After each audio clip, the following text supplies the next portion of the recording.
guy in that orange shirt? Who must be the fence expert? Who's that guy in that orange shirt? Who must be the fence expert?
It's almost time to talk about the fences. It's time to discuss operations and expenses. It's time, it's really time to elevate small businesses. It's time for Joe to drop his knowledge, it's relentless. This rhyme of mine is getting a bit ridiculous. So here we go, we're live with Joe. Enjoy the show. What is up, Fence fam? So good to be back with you guys virtually, as it were, for a somewhat impromptu recap of episode 4, season 1 of the Unhinged series. Before we dive into it, got to give a shout out to My Salesman. If you guys are watching this series, then you likely already know My Salesman has made this series, these episodes possible. The whole Unhinged concept is here because the My Salesman team made it possible. Shout out to My Salesman. Thank you so much. It's been great to be a part of, and looking forward to future seasons to come. With all that being said, let's bring up Matt the Miracle.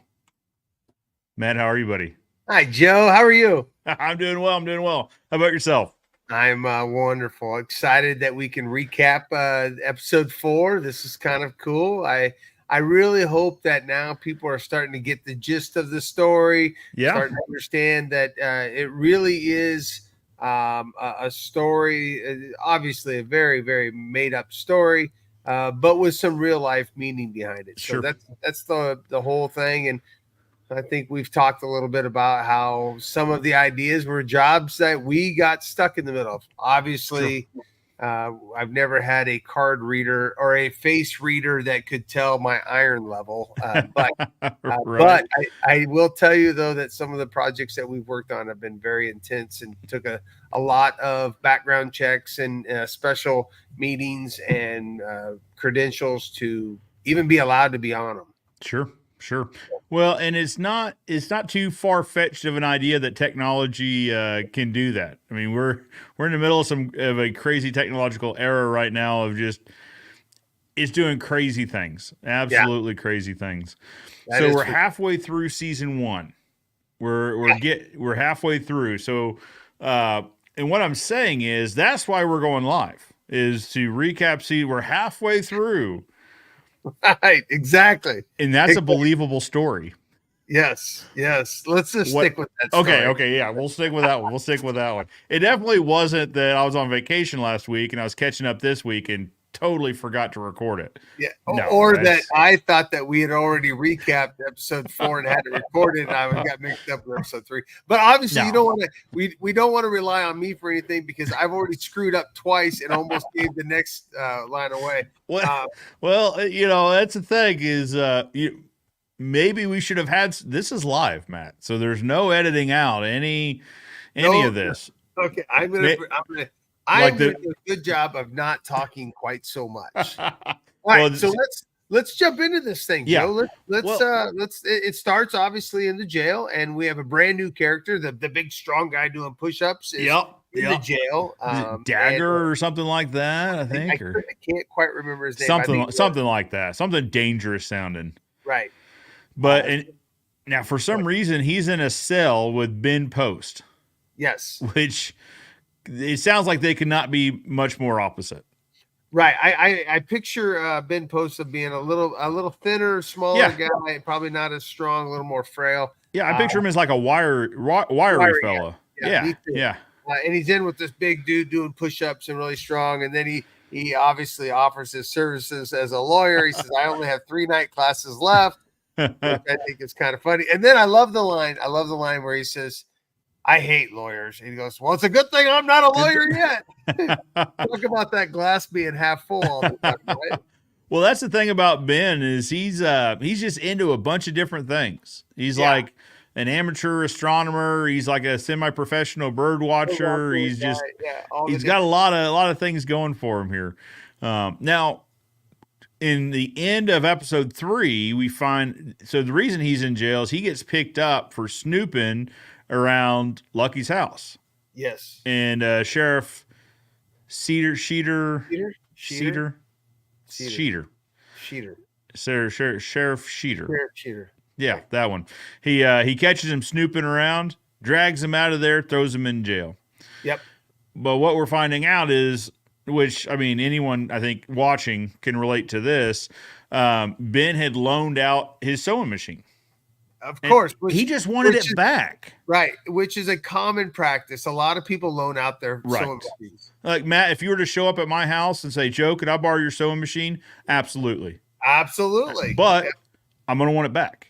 Yeah, and if I go missing, you're just going to go help yourself and get it. Well, but before that, we learned that there's a little bit of a dust-up, though.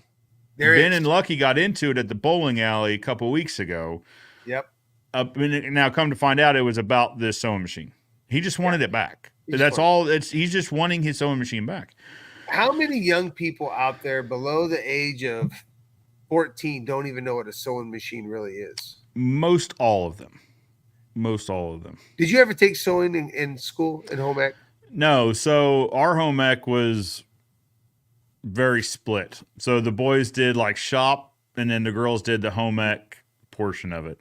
Well, I made me a shirt. I just want to say, and I did get an A on it. So I made a shirt in home ec class, and I don't use the sewing machine much, but I am pretty handy with the needle and thread. Okay, so with that being said, let's fast forward a little bit towards about 3/4 of the way through the episode. Well, where we're at the cafe scene, right? Well, so halfway or so, something like that. Yeah, because I almost said Joe Jackson. Yes. And Jackson Billy we're hanging out at the cafe. Yep. Billy had a need, right? So Billy's got this big. Obviously, if you guys are following along, you know Billy has a massive project. Just grew on him, right? Yep. Grew by substantially, and he behind schedule. The whole reason Billy's here is a superintendent in the wind. Nobody knows where this guy went. He even took the measuring wheel with him. Right. So way behind. Asking, now if you guys watched the last recap, you know where this is headed already. Matt did a little bit of a spilling of the beans, a little bit. This is where I gave it up. Yeah. Yes. So Billy's asking Jackson, "Hey, what's your workload look like? You got any capacity here, sort of thing." And Jackson, of course, comes back with absolutely. I just finished up my rabbit enclosure. Right. Again, No something I job think a lot of people could control. relate to. Just wrapped up that rabbit enclosure. Oh, Where did they get that? I don't know. You didn't plant any kind of seeds, did you? No, I didn't. No. Okay. Because if I were going to talk about just random animals, I always tell people. So we built a beaver enclosure at the Wonders of Wildlife here in Springfield, and I always tell people like, listen, you can do a lot of things in life, but have you built a beaver enclosure? Because I have. That would be impressive. So, That would be impressive. and it's not really impressive. It's a lot like a dog cage, just shorter. Okay. Beavers aren't large animals; they don't climb, but it sounds impressive. So we're gonna go with that. So anyhow, so Jackson just finishes up his little rabbit enclosure. He has some capacity to take on some work.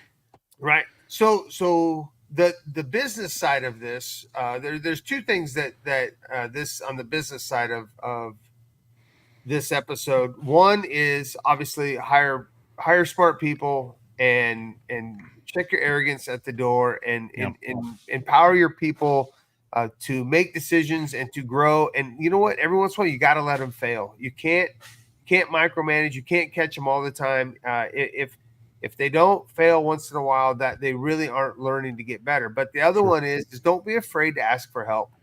Don't be afraid to go to the industry. There's a lot of people out there that'll help. And a little bit of this idea came is Jackson Fence and I are partnering on a project. And I've always told people for years, I've said, if you have a project and you think we could bring value, let me know. We have great bonding power. We really understand the big sports complex types of jobs the best.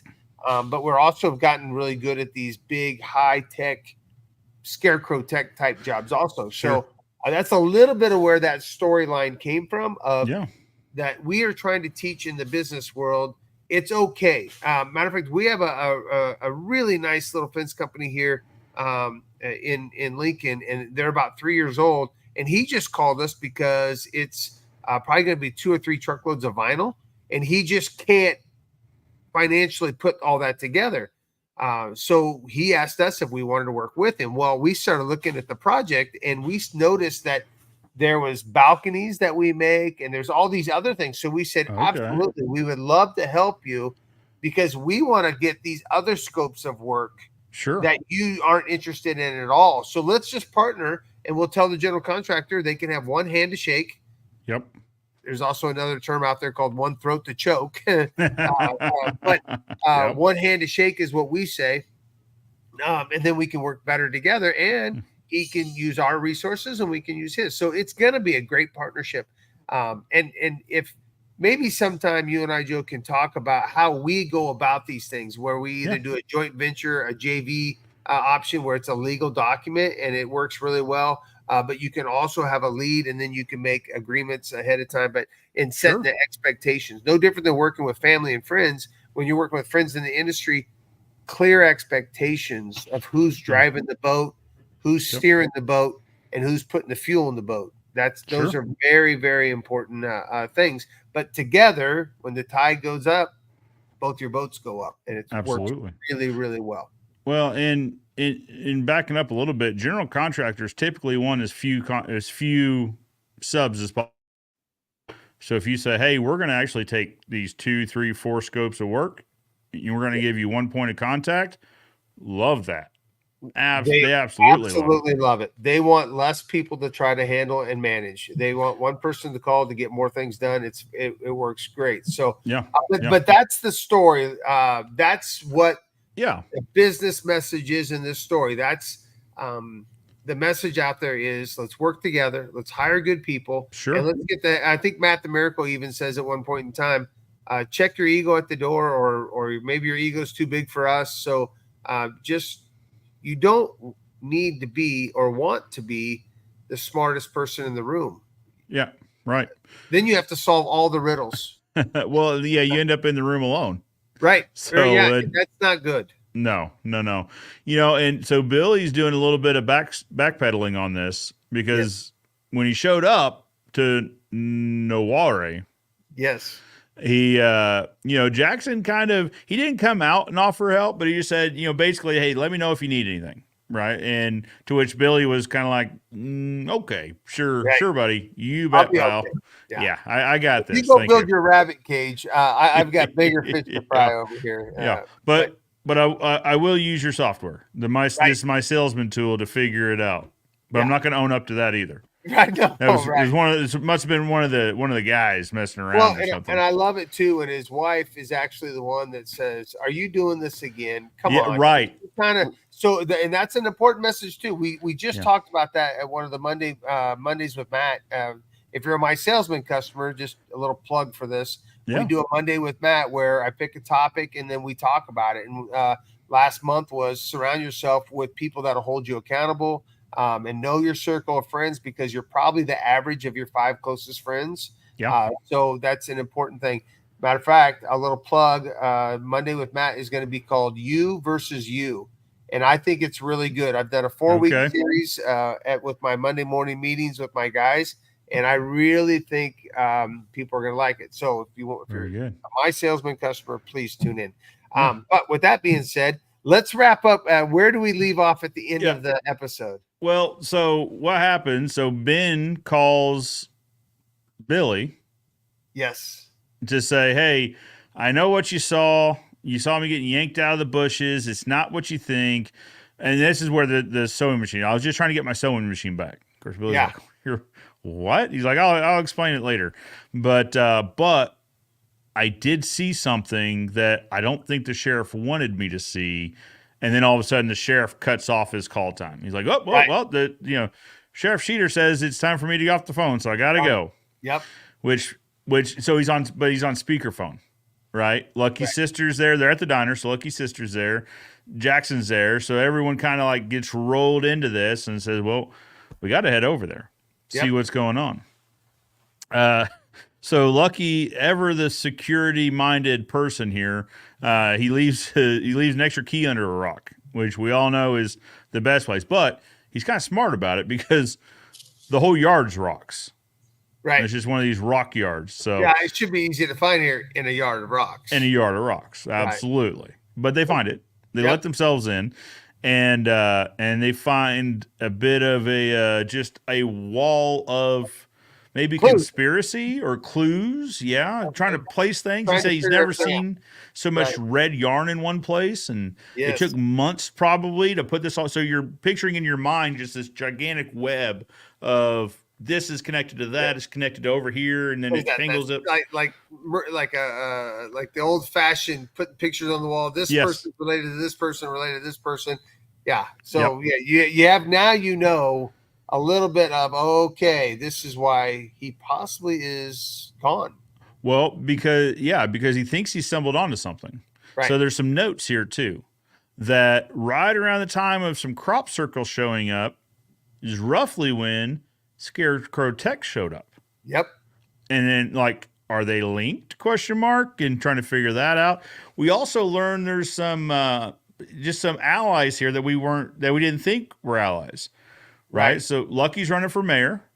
Yep. But the person he's running against, the lady he's running against, is an ally. He has ally written above her picture, right, on this whole board. Right. So that's kind of confusing. We're not sure, but there's also we're not sure who's who really anymore in the relationship scheme. Also a recording. So apparently Lucky recorded everything. Just Right. everything. And all of his wonderful ideas. Yes. Yes. Yeah. Million, Ideas. million dollar ideas. Yes. Yes. But on one of these, he's talking about, he goes, I think I've done it. I think I have made the connection between, or he said, what did he say? Something like, I think I figured it out. Or I Yeah. found, or something like, I figured it out about Scarecrow Tech. And then right as he's getting to see, what I found out was, ding dong, pizza's there. Yep. And then he kind of gets into it a little bit with the pizza delivery guy because it's like 30 minutes and 30 seconds. Yeah. So pizza's free. He's got to read the fine print. So, and then the recording's over. Right. Like, what? What are we doing here? Yep. So, episode 4, Billy didn't get a lot of fence done in episode 4, but he's making allies, right? So he's making allies with Jackson. Yep. So we haven't really gotten to what Jackson's role is going to look like here, but Jackson is coming into the fold a little bit more. He was kind of the helpful guy that happened to be at the hardware store, but now he's getting involved in this a little bit more. Right. And hopefully in the next episode, Jackson we'll find out if Jackson's actually helping him out on the job site to hit productivity numbers, because we all know in the fence industry or in any industry, productivity is king, right? That's right. How much can you get done? How fast can you get on a job and off the job? Is really key. So I think that kind of leaves us where we're at. We definitely know that there's some shady characters going on. Vince and Scarecrow Tech is obviously monitoring the town very well, because she knows where everybody's at all the time. Yeah. And so I think it's going to be exciting to see. I hope that at the very end of all this, that there's some people that are like, you know what, I'm just going to go back and plow through them all. Yeah. And be on a long road trip or something and just go through all the episodes, because when you can listen to them all together, they really do flow well. And I think Brad and the team did a great job of putting this together with great sound effects, great reading. This isn't done. I want to say half-assed, but I don't want to say that. I want to say a nicer word than that. Sure. You can't beep that out, can you? Nope. Well, we have no delay. We're live. All right. Well, it's a very professionally done series. Yes, and I just am proud to be a part of it, and I'm glad that you're a part of it. So that's kind of the wrap up right there, right? Yeah. I love it, and I love how we're getting business advice with just some like culture advice also, right? Those two things are often aligned, but also there's a fun story to it, and there's a whodunit, right? So it's all kind of, and it's all relatable, right? Like, okay, maybe not the sewing machine, maybe that's not as relatable, or the rabbit, or the rabbit enclosure, but there is some, right? So it's working on the road, it's calling home, checking in with the family, seeing how that's going. It's sometimes, who was I talking? I was talking to somebody else. Not in the fencing industry, but just about how entrepreneurs typically ride a razor's edge between just like financial success and like a house of cards is the thing, right? It's like, if you move this one card, does it all fall down? Or at least that's how you feel, which, hopefully you've put in some stop gaps along the way that the whole house of cards doesn't fall down. But Billy's riding this razor's edge, right? Is when the call is home, when he's talking to the wife, she's saying, listen, they're calling about bills being due, line of credit's tapped, and she's trying to find other lending because they just got this additional job. And we're also learning a little bit about job billing, right? Yeah. So the hardware store said, hey, just pay me when the job's done. Extended credit. Yep. You don't have to owe me now. Just pay me when you get paid, sort of thing. So we're learning a lot of different lessons here in ways that are relatable, but it's in a fun package, right? That you can just enjoy. I typically click it on. Well, I typically click it on in the morning as I'm driving to work. What spurred this? A frantic phone call from me yesterday was. I was like, oh yeah, catch up, you bet. And I was like, wait a minute. we didn't cover any of this. Wait, did we? Because we last time we recorded, we batch recorded a couple. Yeah. And I had to go back to the YouTube scheduled posts, scheduled videos. Nope. There's episode 2 and episode 3. No episode 4. No episode 4. Boy, I've really done it on this one. I said, hey, let's just go live tomorrow. Let's just bang it out. Sure. So that's right. I love it. I think it's great, Joe. And I think this is fun. It's a great way. And I think, too, as we go and we get towards the very end of this, we can kind of put the whole package together, and hopefully it'll spur some questions from the audience, and some different ideas will be out there. Absolutely. And we're going to keep doing these they won't be live, but these recaps every week up until the last week, right? Yeah. So we're going to do a big live, a traditional live on a Saturday, where what I'd probably like to do is just start from the beginning, walk our way through the series, and talk about these learning moments that we've hit, right? The Matt the Miracle segments, discuss a few of those, and then really dive in deep with you guys, the viewers, on what lessons you learned, because the lessons we pick up on are likely different than the lessons you pick on, and how we relate to them are likely different than how you relate to them. So it'd be interesting for everyone to catch up, see, and don't want to get too over the skis here, too ahead of ourselves. But I mean, I think we're all pretty clear. Season 2 is somewhere over the horizon, but it's out there. So we'll maybe make a few speculations about what season 2 might be, because all I know, and this is the way to do it, because I'm kind of like you, Matt, where I might let something slip on one of these things, and I don't have a backup button here. But all I know is there is a season 2. Yes. So we're all going to speculate. My speculations will be just like you guys watching at home. I don't know. I think we're going to take it to another level. And Brad and I have been brainstorming, and season 2 is going to be wonderful. But I'm excited too. So, I've listened all the way through episode 7, but I'm going to tell the viewers out there, I don't know what happens in episode 8. Yeah. They won't tell me. They're going to surprise me too. So I don't know. I don't know the ending. And I actually didn't listen to, I stopped listening to Ahead because I keep spoiling things. So I am going one at a time when we do these recaps, but I think it's great. I love it, Joe. This Absolutely. So, hey, and a little congratulations to you. Did you hit the 80,000 followers mark? Yeah, 80,000 subscribers on YouTube. That is so awesome. Well, congratulations to you. Thank you. It's a testimony to your good content and just your good nature of who you are. You're just a dang good human. And I think the industry needs more guys like you. We have a lot of guys. Matter of fact, all the podcasts right now are doing a great job. But I just think you've done a good job with everything, branding and being consistent and consistent message. So thank you for being a part of this, but also congratulations on your viewers. Thank you. Yeah, I appreciate that. And I think, Matt, this kind of relates back to, the 5 people you surround yourself with. Right. I'm proud to call you a friend. I'm proud that you're in my circle of 5 or so.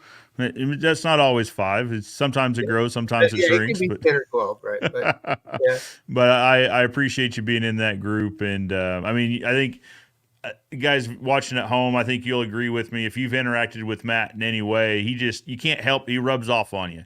Mm-hmm. You show up at work a little bit happier, and you're solving riddles now. You don't have problems. You're solving riddles. Yes. Matt, I actually put that idea out. So I serve on a board at it's called Discovery Center. It's like a STEM museum. It's not a museum, but an interactive STEM place. Yep. And he was like, we've got this problem with this thing. It's actually it's not a problem. Anyway, we got this big problem. And I was like, whoop, I'm going to stop you there. I got this buddy, Matt, and he explained to me, and it makes sense, that this is actually just a riddle. There are things in our lives that are problems. Yes. This is a riddle. Yep. If it's something that time and money and ingenuity can solve, it's not a problem. Yep. It's a riddle. Good for you, Joe. So I'm thanking you for that tidbit. Part of we want to just be better humans, right? And we just have to keep improving. That's why I'm excited about this. You versus you. It's really up to us to make that choice, and it's up to you to stop them and say, "Hey, That's not a problem. That's Yeah. a riddle. And then all of a sudden, everybody's like, "Oh yeah, it is a riddle." That's Instead of exactly what happened. the doom and gloom. So very good. Well, I love it. Exactly. Well, let's wrap this up. And You I got it. appreciate you hopping on and doing this with me. And course. we'll see what happens next week. Yep. Season 5 or episode 5 of season 1 comes out Tuesday morning. I don't know what time. It's just before I get up because every day when I get there in the morning, it's queued up in the truck and ready to go. So It's very early. So yeah. I love So it. search. Very good. I learned this how to find it because I'm not, contrary to popular belief, I'm not a technology type guy. But so in my truck, there's an app for the Apple podcast. I was like, hey, that's very convenient. But I had to find it to add it to this. So if you search Unhinged, there's a lot of different stuff out there. There's like murder mysteries and like all sorts. Unhinged, Lucky Picket. If you search that, Yes. bingo, And popped that right up. works. That also works in Spotify.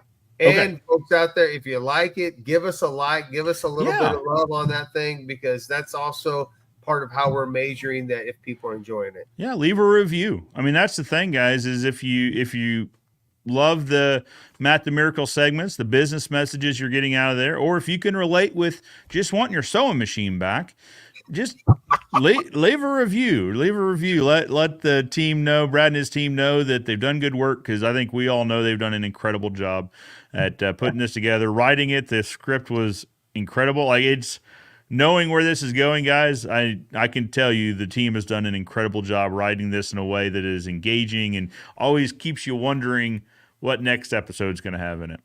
I love it. Very good. Matt, thank you so much. I appreciate you coming on. Guys at home watching, thank you so much for tuning in. We'd love to hear your feedback. If you're watching this as a recorded version of the live, leave us a comment down there below. We'd love to interact with you guys at home or in the review section of the podcast, wherever you happen to listen to it.